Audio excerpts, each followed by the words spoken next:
wanted to make a quick video to explain what DesignBuild is, because we see a lot of contractors driving around with DesignBuild on their trucks. But DesignBuild is one of two types of project delivery vehicles. The first is your traditional DesignBidBuild, and now we have this newer, more contemporary model of DesignBuild. So to understand DesignBuild, I need to explain both of these.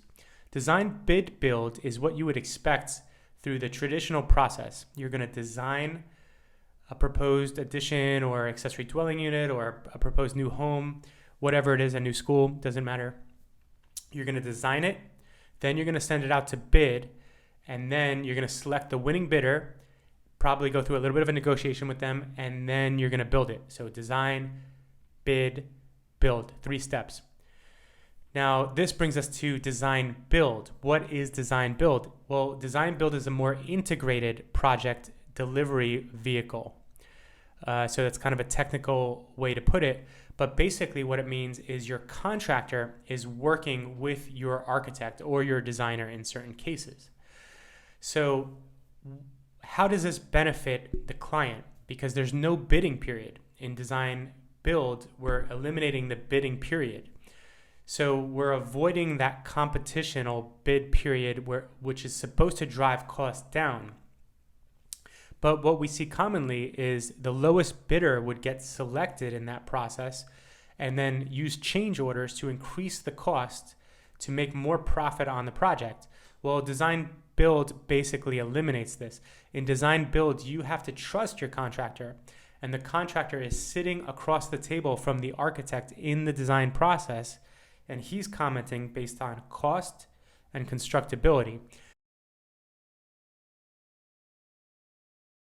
So if we're proposing a very creative balcony detail, the contractor may be across the conference table from us, and they may be saying, you know what, I think there's a less expensive way we can achieve the same balcony.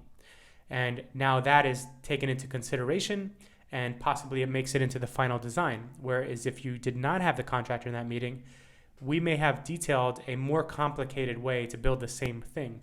So constructability is one of the key ways that a contractor is going to add value in a design-build project vehicle delivery system.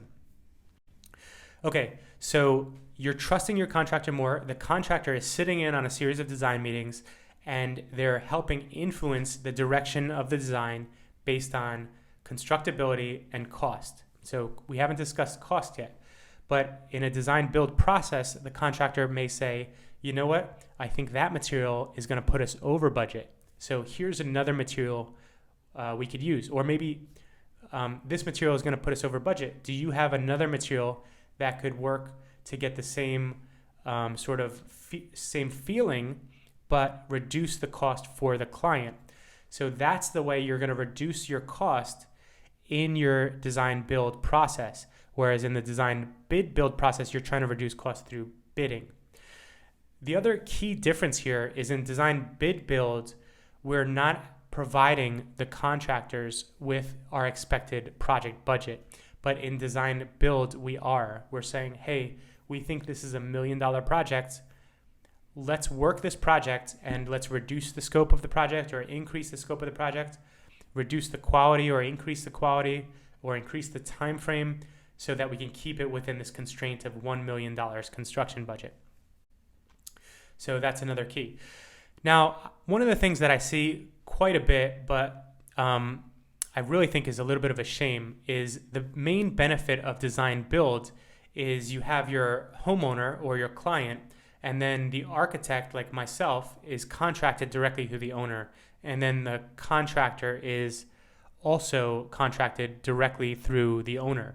So we're both contracted by the same person, and we're supposed to be working together. But now what I see with the contractors who market themselves as design-build contractors is the client is up here, the contractor is below them, contracted to the owner, and then the contractor is then outsourcing the design. Now, the problem with this is the contractor is not incentivized to provide the better design. In fact, the contractor positions themselves between the designer or the architect and the homeowner. So you're creating a separation, which makes it difficult for us to do our best work. At 1070 Architecture here, we don't work in that condition, but I know a lot of homeowners who do hire contractors who market themselves as design build firms. Now, where does this come into an issue specifically with a construction project and a homeowner? Well, in the circumstance where the architect and the contractor are hired independently by the owner, if an architect goes on the job site and they see a tile that was not specified, and we say, hey, this is the wrong tile here. What's going on? And the contractor says, oh, I thought that's what we were planning, or I made the decision, or I got a sale on this tile, and I made the decision to install this before consenting the client or before going back to the architect to make sure it was an acceptable substitution. If the architect is not contracted under the contractor, if the architect is contracted under the owner, the architect is working in the best interest of the owner. So they're going to say, well, I don't think this is the proper material for this project, and the owner did not agree on this, so we're going to have to remove all of this material and install the material that was originally specified, which is the proper way that this should go. Of course, if the material looks good and everything and just kind of worked out, then you can say, okay, that seems fine. But if it's not a material that was acceptable, the architect and the owner would be in the right to say, we want this material to be removed and the correct one installed.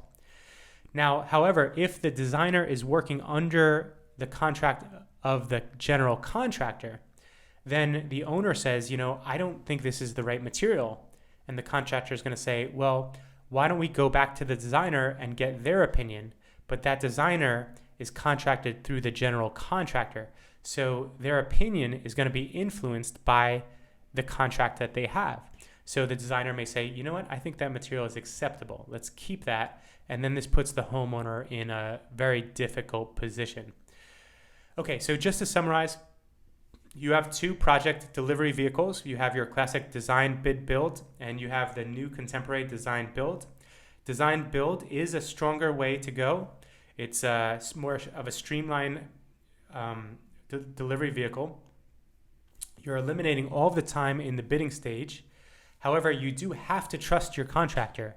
The contractor you select has to be trusted to make decisions on cost and constructability, and they have to have the time available and the patience to sit in on these design meetings with the architect or the designer. So we recommend design build. However, we also recommend that the architect and the contractor are independently contracted through the client. You don't go with a design build contractor who's going to subcontract out the design, which is one of the most important parts of the entire project. So in conclusion, that's a brief explanation about true design build.